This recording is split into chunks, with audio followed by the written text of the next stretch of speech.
spiritual science, freedom of thought, and societal forces.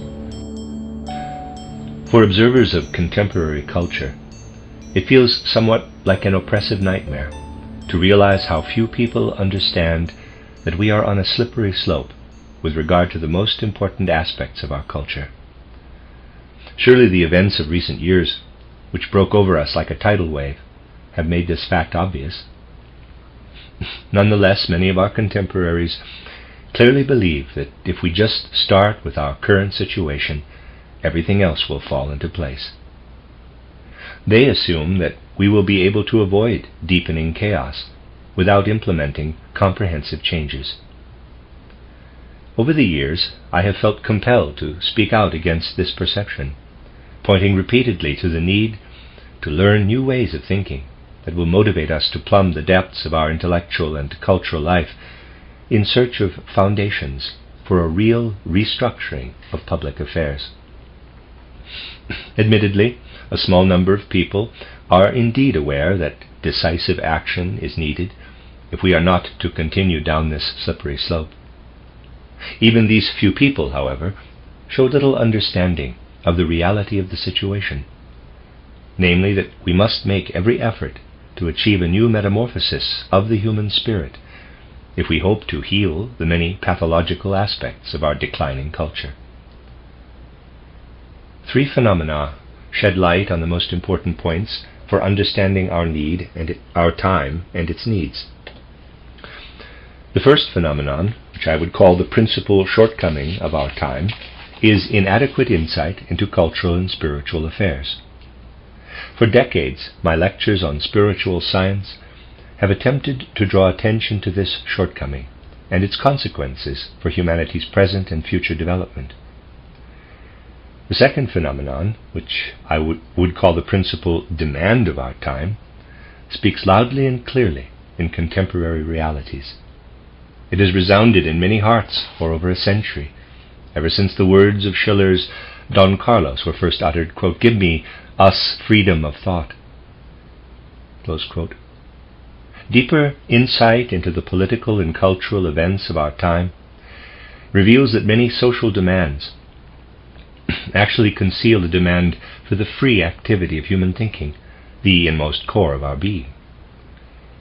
Many people sigh under the burden of ways of thinking derived either from outdated institutions or from recent economic circumstances. They sense that official credos or economic constraints obstruct independent thought. Their actual longing remains largely unconscious. They are aware only of a vague dissatisfaction that they cannot freely admit, namely that they feel entitled to a more humanly worthy existence. We have implemented a great variety of social programs that are well-intentioned, but are not based on insight into the human soul's most profound yearning, namely the longing for absolute freedom of activity for the inmost core of our being, in short, freedom of thought. We sense that modern cultural, political, and economic circumstances embed us in social forces of such complexity that our intellectual understanding and our programmatic aspirations are inadequate to the task of shaping social structures, such that individuals, conscious of their humanity, can affirm that they are leading humanly worthy lives. Mastering social forces, therefore, is the principal need of our time. Because I have lectured so extensively in Stuttgart over the years, I assume that most of you are aware of the inner purpose and spirit of spiritual science, which sees itself as a cultural need of our times. I will therefore raise only a few principal points here today. By way of introduction, however, let me mention something we have already discussed here in various contexts. Outsiders often associate spiritual science with all kinds of elusive mysticism, unsound theosophy, and the like. In spite of all our efforts to explain the true purpose of spiritual science, why is it so often interpreted as its exact opposite? The reason has to do with the fact that for 3 or 4 centuries, our lives have been increasingly shaped and dominated by a way of thinking epitomized by modern natural science. It makes no difference whether we are scientists or simple uneducated people. Whenever we seek explanations of human nature, society, or the cosmos, our thinking is modeled on natural scientific patterns of thought. If you have often heard me lecture, you know that I do not underestimate scientific thinking. I certainly acknowledge its great triumphs, but it has achieved them and taken hold of a large part of our life in the process by becoming tremendously one-sided over the last 3 or 4 centuries.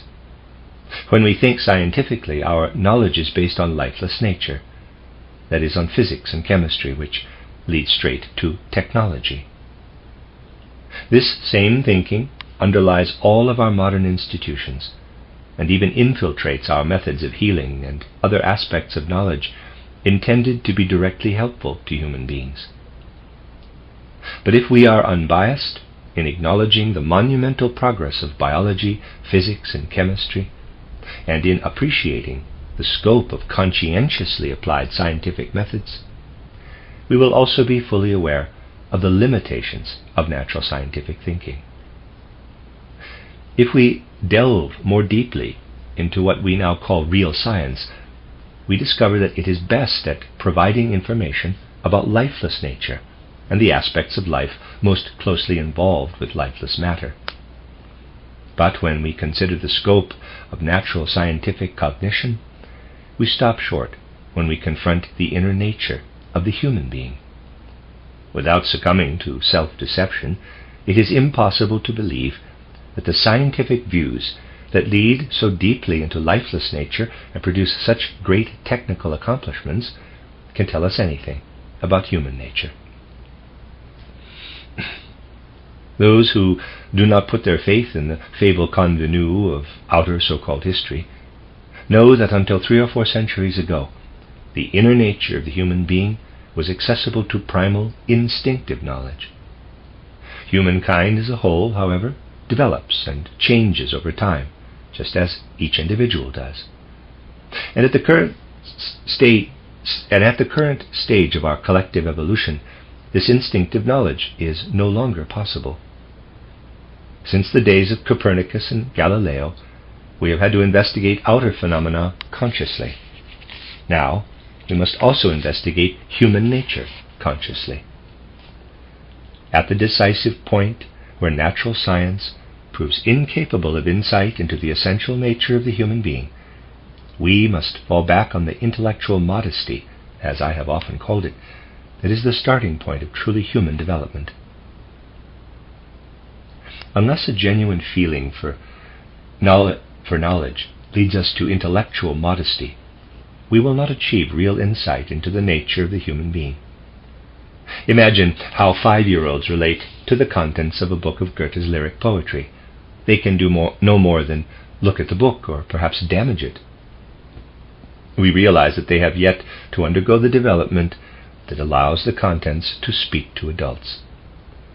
Similarly, we must realize that our natural development equips us for life as little as it equips a 5-year-old to deal with a volume of verse. We can, however, further our development deliberately by applying methods that transcend those which are normally believed to be the only means possible. If we take our development into our own hands, we discover unknown forces lying hidden within us. When these forces are awakened, they can lead to a type of knowledge as rigorously scientific as any discoveries of the natural sciences. This new knowledge transcends knowledge of the outer sense-perceptible world and leads us into the supersensible world, where we can begin to penetrate the inner nature of the human being. The first step, however, is to admit that the forces which enable us to perceive the natural world are inadequate for perceiving inner human nature. This higher perception requires forces that lie waiting to be brought up from the depths of the human soul. Until we make the effort, however, they are as dormant as the intellect of a 5-year-old child. Spiritual science, as you know, recognizes the possibility of moving from a perspective adequate for perceiving and understanding the lifeless outer world to cognitive perspectives that allow us to penetrate into the essence of being human. This science of the spirit is not the same as the idle ruminations of self-absorbed mysticism or any outer practices intended to lead to spirit. It is based entirely on real human developmental potentials, similar to the inner faculties mathematicians develop. The science of spirit aims to be as strictly logical as any other branch of science, but it applies its logic only to the spiritual perception that results when dormant faculties are awakened in the human soul. My book title, How to Know Higher Worlds, describes soul-spiritual practices that cultivate inner forces and open our spirit eyes and ears, to use Goethe's words, so that we actually perceive spirit and soul, which are otherwise mere words to us. In this book, I point out the importance of cultivating and strengthening our thinking and the need for self-discipline, that is, for deliberately taking our development in hand rather than simply leaving it up to life, if we are to open our spiritual eyes and ears. Most of our contemporaries still actively reject such ideas. We need only point out, however, that in our time, social demands are emerging everywhere. At the same time, anti-social drives prevail.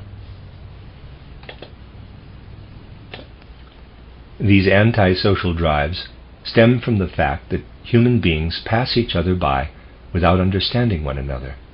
And why don't we understand each other?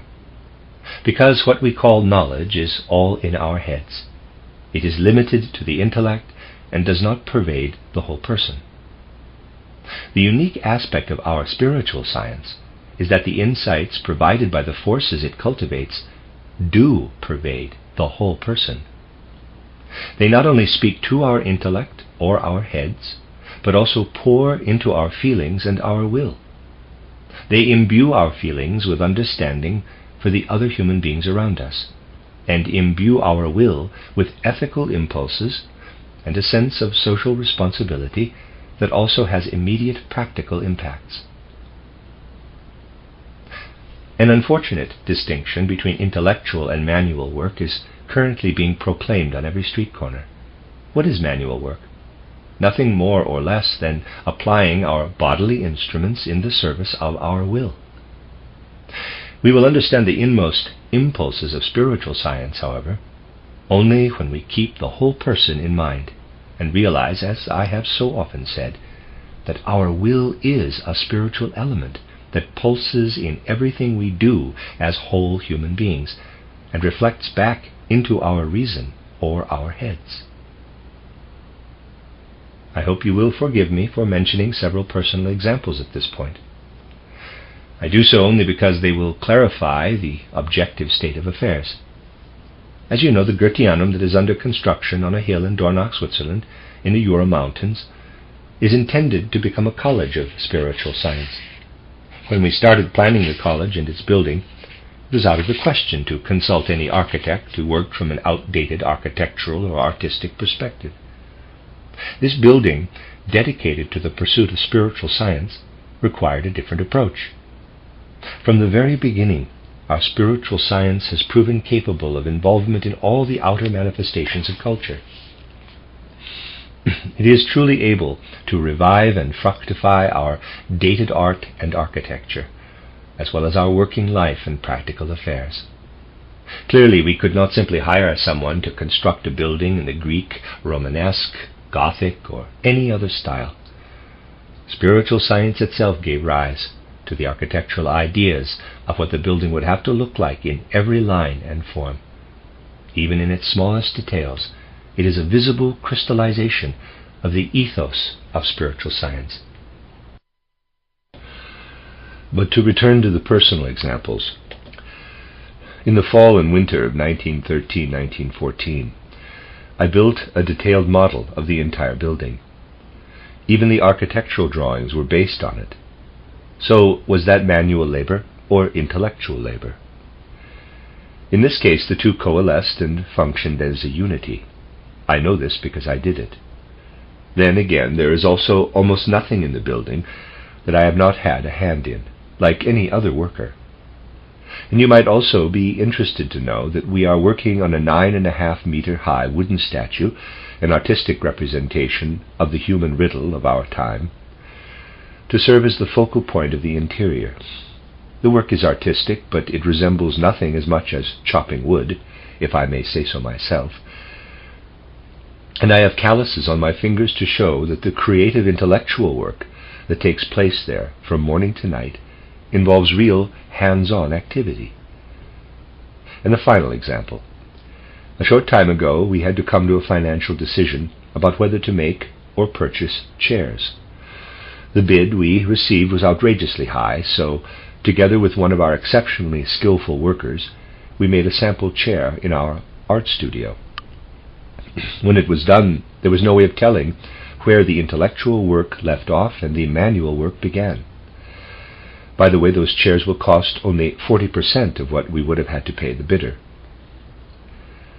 Our group of co-workers consists partly of employees and partly of friends of our movement. For example, there is one woman, a certified medical assistant, who sharpens chisels for our sculpture work from morning till night. In the working relationships in this group, there is actually only one obstacle that prevents intellectual work from merging seamlessly with manual work to the complete satisfaction of workers of both types. That obstacle is the organization that exists among the employees, who view everything the intellectual workers do with mistrust, even though both groups are actually doing the same work. What caused this deep abyss that separates the inner work of art, science, and political intellectual leadership from the outer work performed primarily by the working class? The reason is that everything relating to the human being as a whole has been eliminated from our thinking. Healing this abyss is possible only through spiritual science, not through any unsound, one-sided mysticism or theosophy that people of leisure cultivate without developing any practical impetus.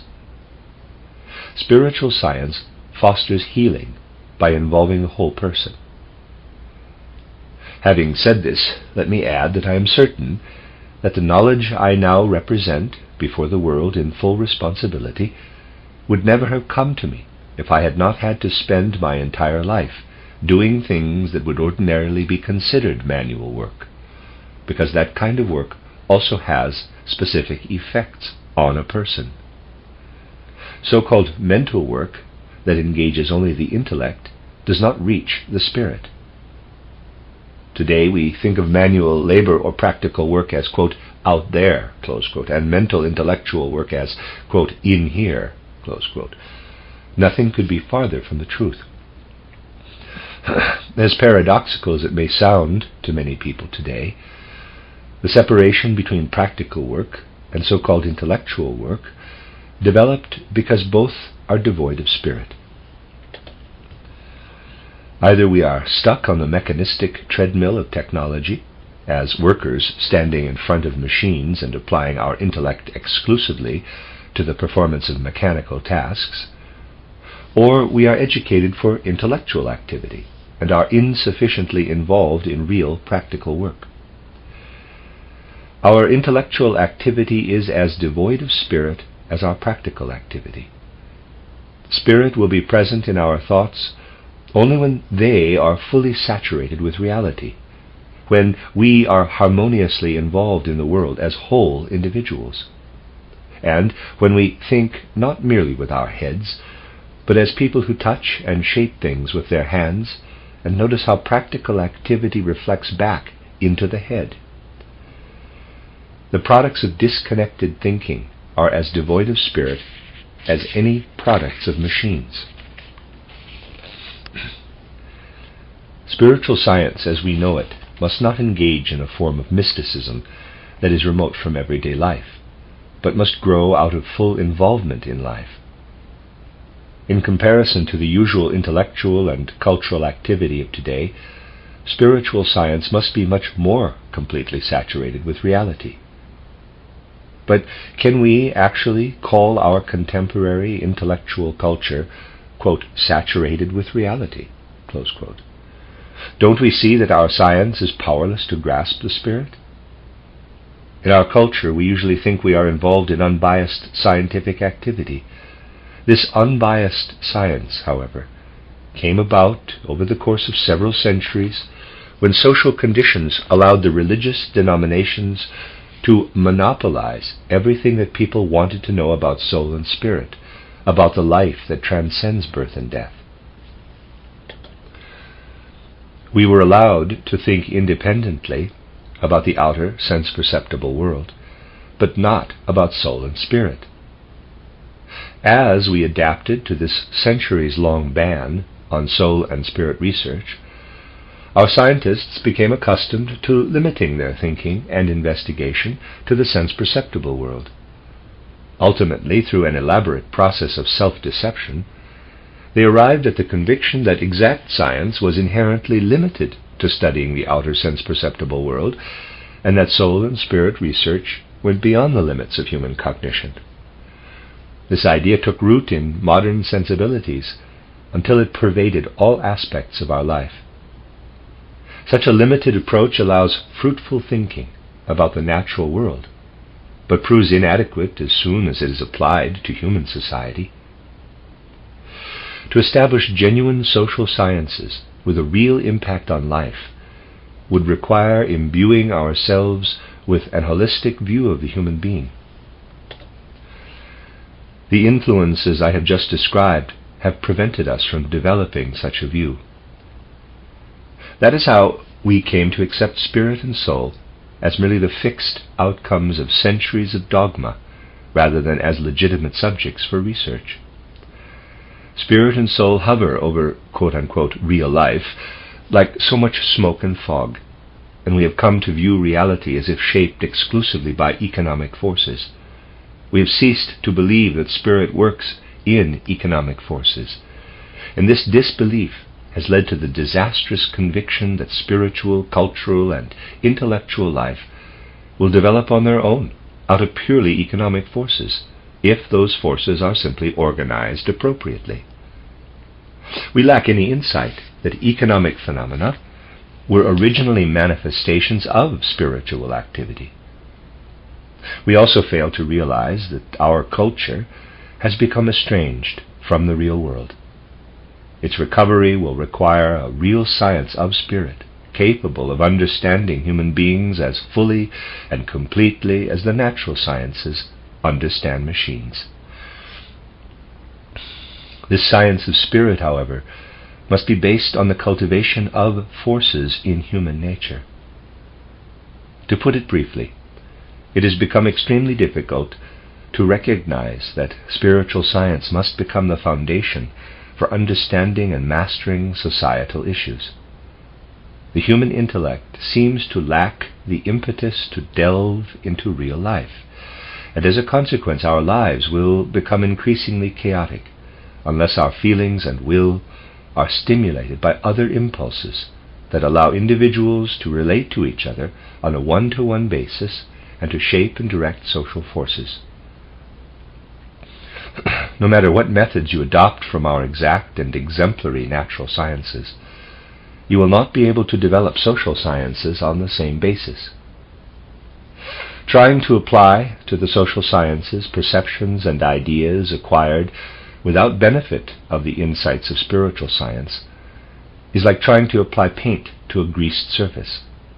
Paint will not adhere to a greasy surface, and neither will merely intellectual science adhere to real life. Our public life is crying out for a deepening that spiritual science can provide. Spiritual science will have to provide the foundation for resolving the unconscious contents of modern social demands. The actual demands cannot be formulated because the requisite power of thinking is not available to people. That is why we must not see spiritual science as something to which we devote a few passing thoughts.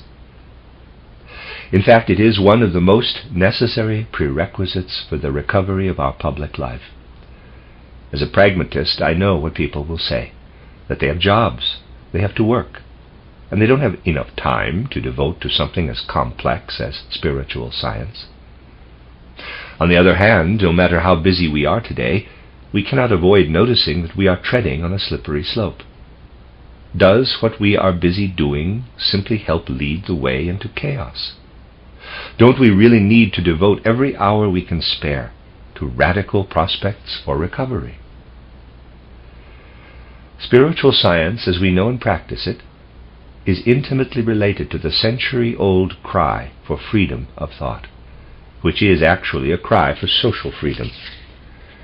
Strangely enough, when we now attempt to examine what the stormy surges of so-called social demands bring to the surface, we repeatedly collide with the need to truly understand the impulse of human freedom, which manifests in different ways.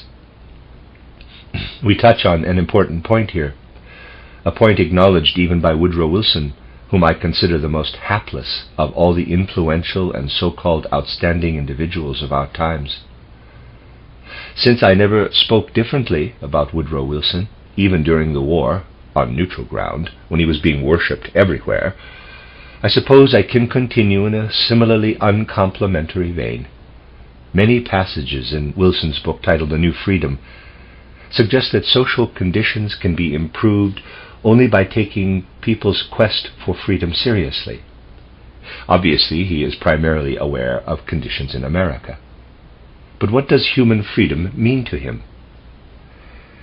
Here we come upon a very interesting chapter in modern thinking. Wilson is, after all, a representative thinker of sorts. Writing on freedom, he expresses the following view.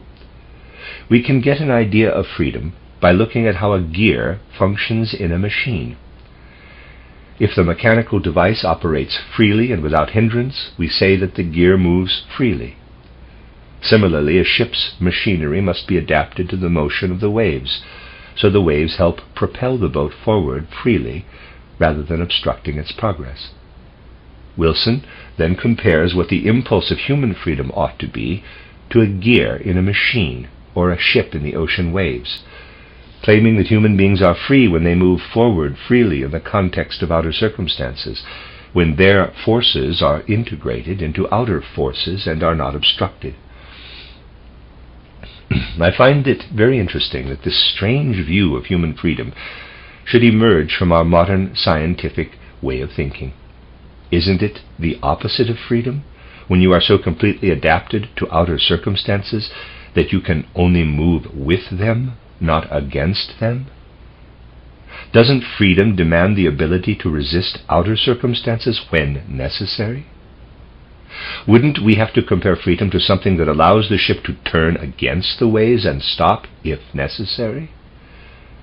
This strange view will never lead to sound diplomatic insight. At best, it can lead only to Wilson's abstract 14 points, as at least some of which have been favorably received even in this country. But where does this view come from? It comes from our failure to realize that to truly speak of freedom, we must return to human thought as such, which is the only thing that can possibly provide a real impulse for freedom in our life. This is the idea I attempted to present 30 years ago, entitled The Philosophy of Freedom, which has recently appeared in a new and updated edition. In that book, I attempted to formulate the human impulse for freedom in a way that is different from the prevailing modern conception. I attempted to show that we are asking the wrong questions about human freedom. We ask, are human beings free or not free? Are we beings who can freely make decisions and take responsibility for them? Or are we creatures of nature, tied to natural or spiritual inevitabilities? People have asked these questions for millennia, and are still asking them today, but these are the wrong questions.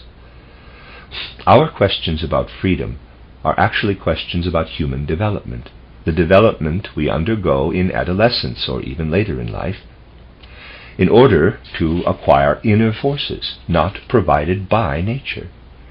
We cannot ask are human beings free. In terms of what nature gives us, we are not free, but we can become increasingly free by awakening forces that lie dormant within us, forces that nature does not awaken for us.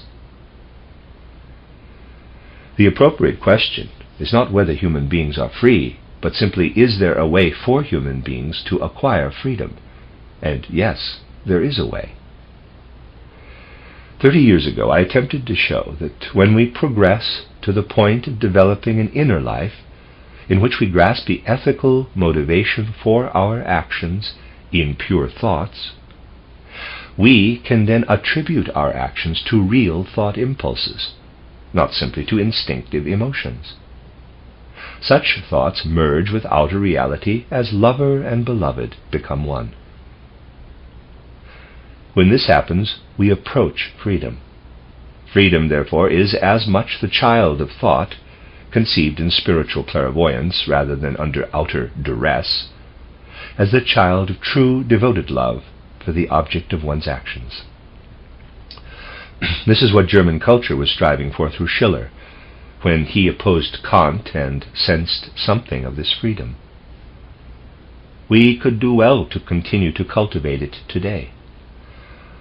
It became apparent to me, however, that we can speak only about what underlies moral actions, a foundation that does exist although people remain unconscious of it, and that we must call it, in quotes, intuition.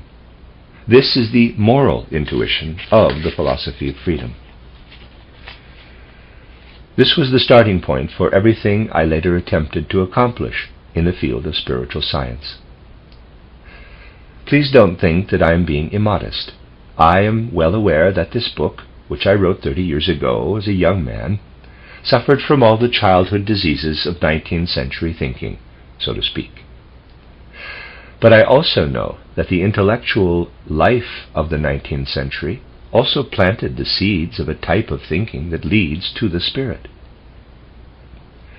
I realized that when human beings rise to ethical impulses in moral intuition as truly free beings, they are already, in quotes, clairvoyant, to use a much maligned word, with regard to their ethical intuitions. The impulses for all ethical activity transcend sense-perceptible reality. Fundamentally, truly ethical imperatives are products of human clairvoyance.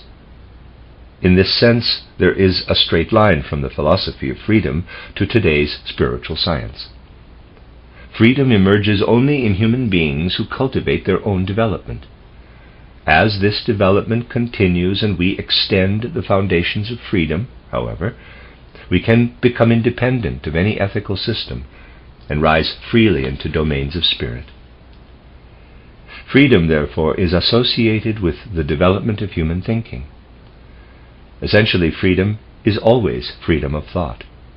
And when we look at representative individuals such as Woodrow Wilson, we realize that they come up with paradoxical definitions, like Wilson's definition of freedom, for example, because they have never grasped that thinking must be rooted in real spirit if it is not to become abstract.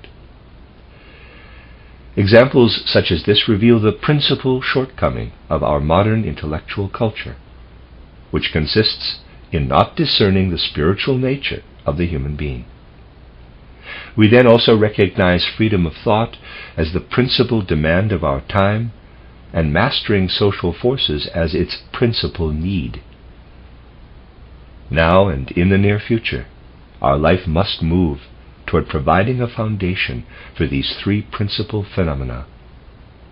The primal human impulse of freedom cannot be found in any aspect of human nature that is accessible to natural scientific thinking, but only in the aspect accessible to spirit perception.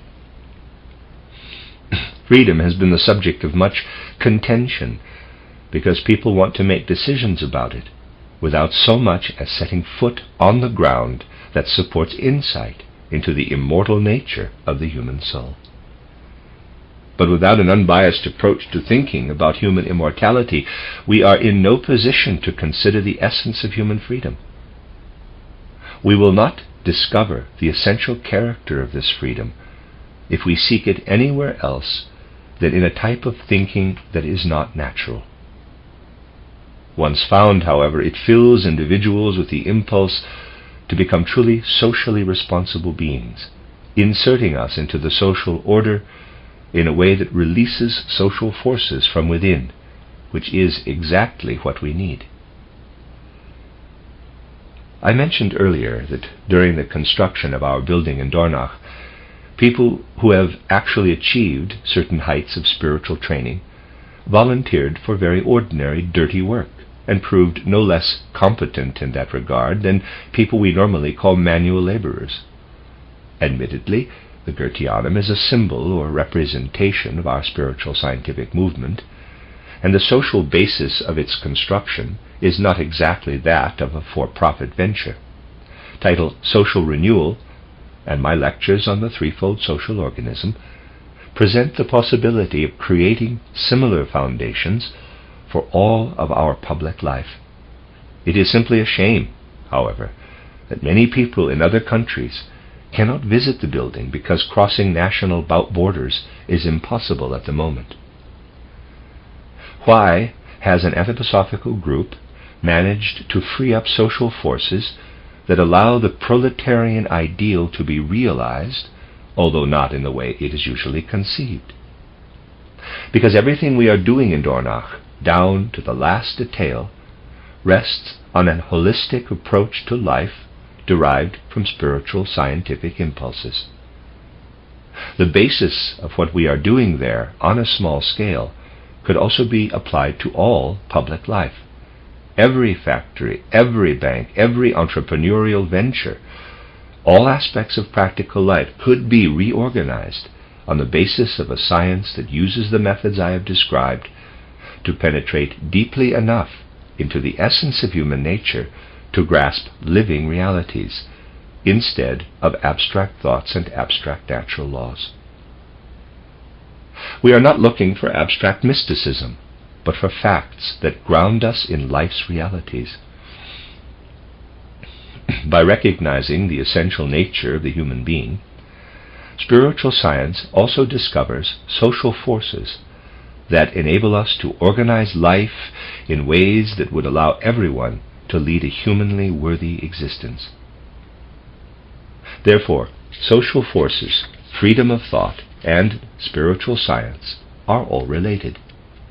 Spiritual science is the exact opposite of what it is often believed to be. It is not something dreamt up by idle bystanders or people of leisure. It aims to be the truly practical approach to life that is so sadly lacking in our time. It aims to immerse itself in life, mastering it through science and practical activity. It deals with human realities, not simply life as we imagine it to be. Today there are perfectly well-meaning people who realize that the intellect and reason we have cultivated for the last few centuries are inadequate to restore health to our public life. If you ask these people what would be adequate, they give abstract answers about re-enlivening, in quotes, soul with, in quotes, spirit, but they come up with the strangest excuses for rejecting real spiritual science. Essentially, they are afraid of it. We repeatedly hear statements like, quote, "Not everyone can become a spiritual researcher," close quote. That is indeed true, as I have repeatedly emphasized here. But it is quite possible for everyone to take the first steps into the spiritual worlds of supersensible existence, as described in title How to Know Higher Worlds, and in the second part of title Esoteric Science. Anyone can take these preliminary steps at any time, but progressing to a deeper understanding of the beings of the supersensible worlds depends on various experiences for which some people today are not yet ready. Becoming a spiritual researcher, in the truest sense of the word, involves overcoming many obstacles. For example, when body-free cognition sets in, we enter a world that is totally unfamiliar. All of our ordinary supports the security of experiencing the sense-perceptible world, our ordinary intellect, and so on, all disappear, and we must be guided by different inner forces. It is like hanging over the edge of a cliff and having to rely entirely on your own inner being's center of gravity. Many people are afraid of this situation, either consciously or unconsciously, and they disguise their fear in logical objections to spiritual science. They give you all kinds of nice reasons, but the truth is that they are simply afraid of the unknown. We must also consider, however, that we are naturally adapted only to life in the outer sense-perceptible world. The habits we acquire there do not equip us to face the spiritual world, which is completely different. Consequently, when we attempt to delve deeper into that world, we undergo terribly painful experiences. Once we overcome such obstacles, insights emerge from the depths of our being, and we learn about the eternal aspect of human nature and the spirit that underlies the entire world. Not everyone can come this far on the path to spiritual knowledge. But as I have emphasized repeatedly, it is not necessary to be a spiritual researcher oneself in order to assess the legitimacy of statements about worlds we still do not know. Healthy common sense, unbiased by outer perception, is sufficient for distinguishing whether someone is speaking logically or as a spiritist of some sort. Logic is available to all of us, and it is all we need to tell whether someone is describing spiritually healthy experiences. People repeatedly point out that anyone can become convinced of the accuracy of natural scientific claims simply by paying attention to the scientists' laboratory methods. It is equally correct to say that anyone can be convinced of the truth of the contents of How to Know Higher Worlds or Titled Theosophy, because the character and qualities of spiritual researchers allow us to draw conclusions about the inherent merit of their insights. If we can acknowledge their value, these insights and their applications to life are worth as much to us as they are to those who have achieved them personally. We use outer facts to confirm the findings of natural science. Similarly, healthy common sense can assess the manner in which insights are presented, and in this way we can use it to confirm the statements of spiritual researchers. Just imagine the social forces that will be released as more and more people bear witness to spiritual forces, which are discovered only by spiritual researchers in supersensible worlds, but can be accepted by other people who simply rely on their own healthy common sense. After all, not everyone can become a chemist or a physicist either. The public social interactions that arise out of a spiritual scientific view of the human being speak for themselves and awaken forces of trust in our public life. At present, such trust is still undermined by the fact that individuals who have not taken their own development in hand and can barely be considered adults feel entitled to pass judgment on anything and everything. We founded the Waldorf School, which was made possible by our dear friend Mr. Emil Molt, as an example of a school system based on true insight and as a demonstration of how spiritual science truly can supply practical impulses for public life. We are attempting to solve a social problem in the right way. Our goal is for every child to grow up to be an adult who can receive the guiding forces needed for fruitful participation in public life. These forces will not come from the boring, inaccessible knowledge often propounded by the social thinkers of our time. In its place, we are attempting to foster real, socially responsible thinking based on human trust and the secure foundations of the human soul. We see each child in this school as a human being in progress, whose development can be helped along by insights that fundamentally enliven our methods of instruction, Here, as in all of its experimental practical applications, spiritual science shows us what is needed. In one lecture, of course, I am limited to only a couple of the possible perspectives on spiritual science as a necessary challenge to contemporary and future developments. These inherently one-sided indications are easy to oppose because they cannot show the whole picture. Before we close, however, I would like to go back to the beginning and reiterate how few people recognize that our culture is on a slippery slope. The general failure to seek a basis for rebuilding our intellectual, ethical, and general cultural life weighs heavily on my heart. Many examples exist, and I will mention a few before concluding. What conclusions do people active in public affairs draw from the realities of our present situation? There is one passage in the most recent book by the Austrian statesman Czernin that deserves to be taken to heart, although as for the rest of the book, you can take it or leave it. Quote, "The great drama that has dominated the world for the last 5 years continues, although in a different form.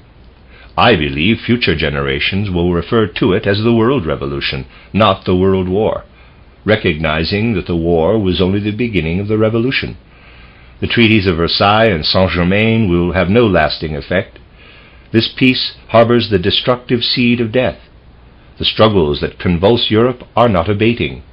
Subterranean rumbling continues, as if in a massive earthquake, and from time to time the earth will break open and spew fire into the sky. Outbreaks of elemental violence will repeatedly devastate the nations of Europe until all reminders of the insanity of this war have been swept away. Slowly and under unspeakable sacrifices, a new world will be born. Future generations will look back on our century as a protracted bad dream. Even the darkest night, however, is followed by a new day. Generations have gone to the grave through murder, starvation, or illness. Millions of people with hatred and murder in their hearts have died in efforts to annihilate and destroy. But new generations are arising, and a new spirit rises with them. Every winter is followed by spring. Resurrection follows death. That is an eternal law in the cycle of life. Blessed are those called to service in building up the new world." Close quote. So Czernin, and his name is spelled Czernin, Czernin. So Czernin also speaks of a new spirit, but I know he would reject our new spirit as a phantasmagoria. People talk about, quote, new spirit, close quote, in abstract terms, but they take to their heels at the concrete prospect of spirit. Nevertheless, tracing the path of this new concrete spirit is a serious matter. Today, many people attack spiritual science from the perspective of their idea of Christianity, refusing to acknowledge that spiritual science also offers a vital foundation for re-enlivening Christianity. In the Christianity of the future, we will rediscover the living Christ, as well as the historic reality of the events of Golgotha, through spiritual scientific research. By now, a majority of theologians turn the Christ into the, quote, simple man from Nazareth, close quote, and no longer teach that he is the actual central meaning of earthly existence. Spiritual science will provide a new basis for Christian spirituality. To Christians who fear the impact of spiritual science, we should say that the foundation of Christianity is so solid that it has nothing to fear from spiritual science. Just as it had no reason to fear the invention of the air pump or similar devices, it has no reason to fear spiritual scientific teachings on destiny or repeated earthly lives. Christianity is strong enough to absorb anything that comes from spiritual science. Whether modern supporters of the Christian denominations are equally strong is a different question, albeit a serious one. The so-called World War drummed into us the need for an international perspective. In thinking about Europe and our European culture, many people echo the thoughts of a Japanese diplomat, an educated man who said, quote, "For a number of years, we in Japan believed in the existence of justice in the Western Christian world. Recent years have taught us that it does not exist. The high-sounding teachings and explanations of Christian nations are nothing more than an insolent mask that conceals their injustice and greed. We now know that there is no such thing as international justice. And we also know that only superior might can contain the capitalist power of the West. Japan has learned this, and the rest of Asia is in the process of learning it. Our China policy is explained by the fact that we know we cannot count on justice or honorable dealings on the part of the Western powers. They will divide and destroy China, and then reduce Japan to vassalage. They will do so without conscience, consideration, or hesitation, if we in Japan do not maintain our dominance and support and develop China ourselves. Ultimately, Western exploitation would be the ruin of China, and our policy its deliverance. In China and our Pacific territories, we must be fully equipped to defend ourselves adequately.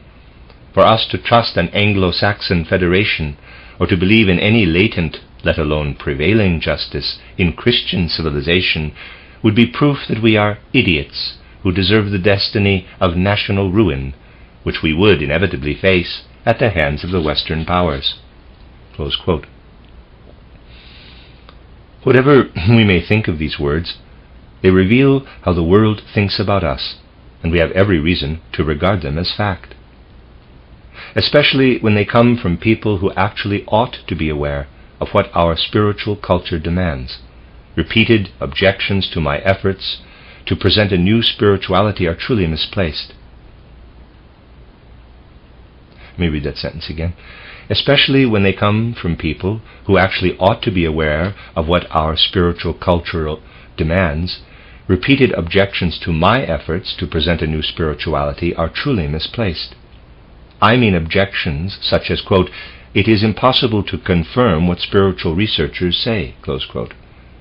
For example, a man who lives not far from here recently published a brochure entitled Rudolf Steiner, Philosopher and Theosophist.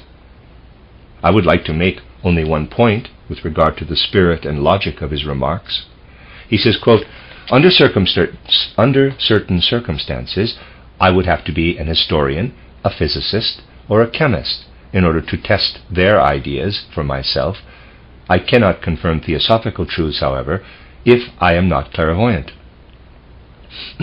Close quote. Of course, I also cannot confirm the results of chemists' research without becoming a chemist myself, which I could conceivably do. But people do not want to make the effort to become spiritual scientists. In effect, this man is saying something very strange. I need to be able to confirm these statements without learning to apply relevant methods of testing. For him, the question is not whether it is possible to determine the validity of a statement after having acquired the basis for making the determination, but whether he has or could have made that determination himself. Quote, "All formal logical criticism aside, I must answer that question in the negative," close quote. I readily admit that he has to answer it in the negative, but just as I recognize the need to become a chemist myself in order to confirm the results of chemists' research, anyone who wants to check the validity of spiritual scientific truths must take steps to become a spiritual researcher, which this man refuses to do. His entire booklet is full of this logic, which also underlies many misrepresentations of spiritual science. We have better things to do than to worry about objections of this sort. It would, however, be fitting for the much-tested German people to reassess their relationship to the actual foundations of our culture. Let me quote a few sentences from an essay on Schiller and Goethe, written in 1858 by the brilliant art historian Hermann Grimm. Over 60 years ago, Grimm said, quote, "The true history of Germany is the history of national cultural movements. Great and illuminating deeds occur only when enthusiasm for great thoughts arouses the nation and sets moribund forces in motion." Close quote. Shouldn't we take these words to heart today? And what about these other words that Grimm, surely no revolutionary, wrote in 1858? He said, quote, "The milestones of the people's progress are not the names of German kaisers and kings," close quote, but deeds in the domain of thought that approaches spirit. At no point in time has it ever been more necessary for Germans to accept and act on Grimm's assessment than now, in this time of need and severe tribulation. We must urge our contemporaries to look back on our great forebears, so we may become their worthy successors.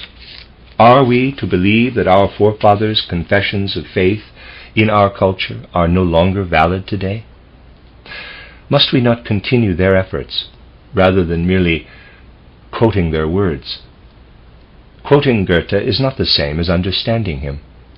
We understand him only if we continue his efforts. It is nonsense to quote Johann Gottlieb Fichte today without also carrying on his cultural efforts. You have heard what the world thinks of German culture. The rest of the world must recognize that Germans again have the will to look back on the real milestones in their progress as a people. Our forebears, the great pillars of German culture, were often called dreamers. They were misjudged, just as any talk of spirit is misjudged today. Nonetheless, there were people who understood the connection between spiritual striving and reality.